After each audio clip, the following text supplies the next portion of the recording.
Realme C20 phone launch பண்ணியிருக்காங்க. இந்த phone எப்படி இருக்குன்னு இந்த வீடியோவில் பார்க்கலாம்.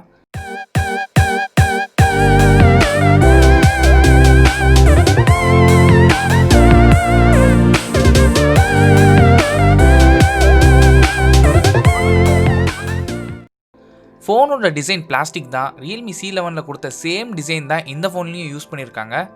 இந்த ஃபோனோட சைஸ் 6.5 இன்ச் 20:9 ஆஸ்பெக்ட் ரேஷியோவில் கொடுத்துருக்காங்க. டிஸ்பிளேக்கு IPS LCD பேனல் யூஸ் பண்ணியிருக்காங்க. டிஸ்பிளேயோட ரெசல்யூஷன் HD+ தான். இந்த ஃபோனோட மற்ற ஸ்பெசிஃபிகேஷனை பார்க்குறதுக்கு முன்னாடி இந்த ஃபோன் பேசிக் entry level smart phone. So பெருசாக ஸ்பெசிஃபிகேஷனில் எதிர்பார்க்க முடியாது. Next processor.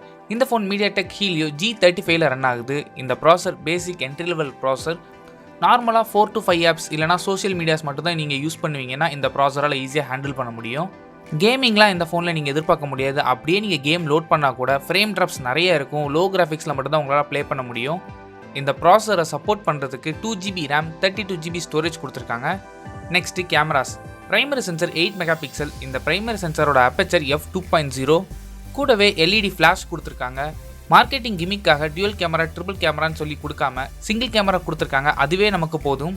Front facing camera 5 megapixel use பண்ணியிருக்காங்க. நெக்ஸ்ட்டு பேட்டரி 5000 mAh கொடுத்துருக்காங்க. சார்ஜ் பண்ணுறதுக்கு மைக்ரோ USB தான் யூஸ் பண்ணியிருக்காங்க. டைப் C போர்ட் கொடுத்துருந்தா இன்னும் கொஞ்சம் நல்லா இருந்திருக்கும். இந்த பேட்டரிக்கு ரிவர்ஸ் சார்ஜிங் சப்போர்ட் இருக்குது. Next software.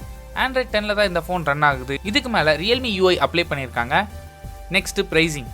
இந்த ஃபோன் வியட்நாமில் தான் லான்ச் பண்ணியிருக்காங்க. கூடிய சீக்கிரம் இந்தியாவிலையும் லான்ச் பண்ணுவாங்க.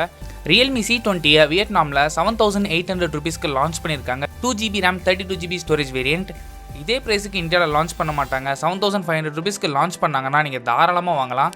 இந்த ப்ரைஸ் செக்மெண்ட்டில் இருக்க காம்படிஷன் போக்கோவும் ரெட்மி தான். அவங்களும் கிட்டத்தட்ட சேம் ஸ்பெசிஃபிகேஷன் தான் கொடுத்துருக்காங்க. எக்ஸ்ட்ரா 1GB RAM வேணால் வருமே தவிர மற்றபடி பெருசாக சொல்கிறதுக்கு எதுவுமே இல்லை. நான் முன்னாடியே சொல்லியிருந்தேன், இந்த ஃபோன் ஒரு பேசிக் என்ட்ரி லெவல் ஸ்மார்ட் ஃபோன் தான். ஸோ பெருசாக ஸ்பெசிஃபிகேஷன் உங்களால் எதிர்பார்க்க முடியாது. இந்த பட்ஜெட்டில் மைக்ரோ USBக்கு பதிலாக டைப் C கொடுத்துருக்கலாம். அது ஒன்று மட்டும் தான் கொஞ்சம் நெகட்டிவாக தெரியுது. இந்த வீடியோ பிடிச்சா லைக் பண்ணுங்கள், கமெண்ட் பண்ணுங்கள், உங்கள் ஃப்ரெண்ட்ஸோட ஷேர் பண்ணுங்கள். மறக்காம சேனல் சப்ஸ்கிரைப் பண்ணிவிட்டு பக்கத்தில் இருக்க பெல் ஐக்கானை செலக்ட் பண்ணிவிட்டு ஆல் ஆப்ஷன் கொடுங்க. அப்போ தானே வீடியோ போட்ட உடனே உங்கள் ஃபோனில் நோட்டிஃபிகேஷன் வரும்.